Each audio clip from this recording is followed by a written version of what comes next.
Hi everyone, my name is Jose Alfaro and I'm a lived experience expert on domestic minor sex trafficking. I'm currently on the board of the Human Trafficking Legal Center and HEAL. I also work with many different agencies from the National Center of Missing and Exploited Children and the Department of Justice, just to name a few.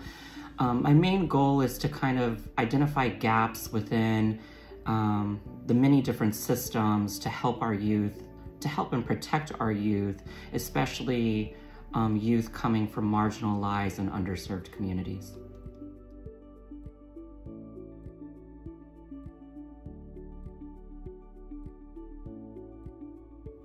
I want to start off by saying that sharing your story is never easy, especially when you're sharing about trauma. But I initially shared for the first time without really having a choice by testifying in a criminal trial against my trafficker. And then shortly after that, I was asked by the U.S. Attorney's Office if I'd be interested in sharing with law enforcement what happened to me. And I will say it was probably the most embarrassing, trauma porn-filled, victimized story that I had ever shared, but that's kind of where I was at the time. Now, as I began sharing more publicly, I started to get messages from men in their 50s, 60s, and 70s who were telling me that they never had the courage to come out and share what happened to them, whether it be some form of sex abuse from a family member or a friend, or even a trafficking situation. And so it really just shocked me. But at the same time, I could relate because I lived in silence for at least a decade where I didn't know that what happened to me was human trafficking. Better yet, my trafficker had kind of basically blamed me and silenced me by telling me that if I ever shared my story with anyone, then I would end up going to prison.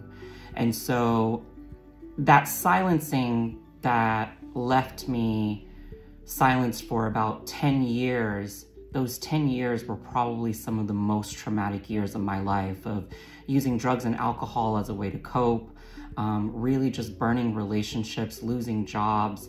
And I think for me, I don't want anyone to have to go through that silence and know that it is safe to come out and come forward and share your experience. But at the same time, even if it just means seeking a therapist and seeking the help that you need to move forward with your life, would mean everything to me, because I think that there are many men who, or even just survivors in general, who've lived in silence, who are either really just addicted to drugs, maybe in prison, or worst of all, no longer with us. And so I think that is the reason why I continue to share and what kind of keeps me going and working within this movement.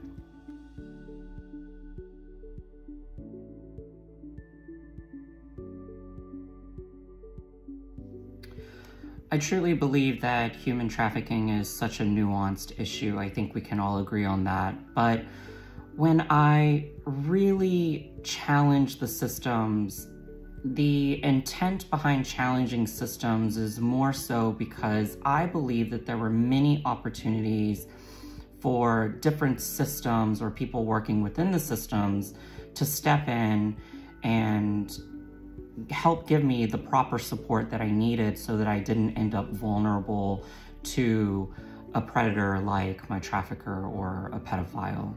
And so when you look at human trafficking through a systemic lens, you're going to recognize that the driving force there, more times than most, is money, whether you're looking at it from the predator's perspective or the victim's perspective.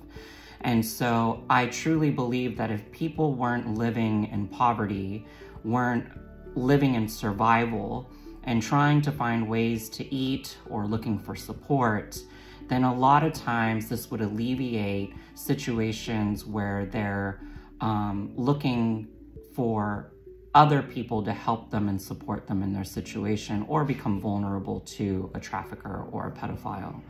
And so I think that that is the biggest reason why I challenge the systems. But at the same time, I think we can also agree that there is a lot of racism and homophobia that exists within our nation. And so I think that that kind of bleeds through our systems as well. And so when we have one of the most vulnerable populations, our youth, becoming vulnerable to these types of crimes, I think it's really important that we remove all of those biases and really do some reframing and maybe even some firing and rehiring within the system so that we hire people that really view all humans as human beings and give them the proper support that they need.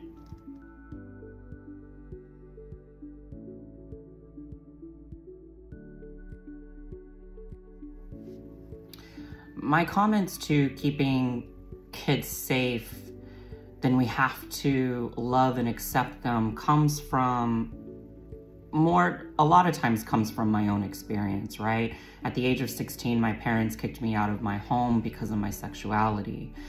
I think that if I had had parents who had supported and loved me unconditionally, and if I had parents that I could come to and talk to and share what it was that I was going through and what I was experiencing, I never would have gone online looking for support from a stranger. Better yet, I never would have come in contact with my first abuser. Better yet, I never would have ended up in the hands of my trafficker. And so my message to all parents or anyone interacting with children is to make sure that you have those open conversations without any biases and just accept, listen, and love them. And I think at the end of the day, it's going to create a lot of prevention or preventative measures from them ending up in situations like I did.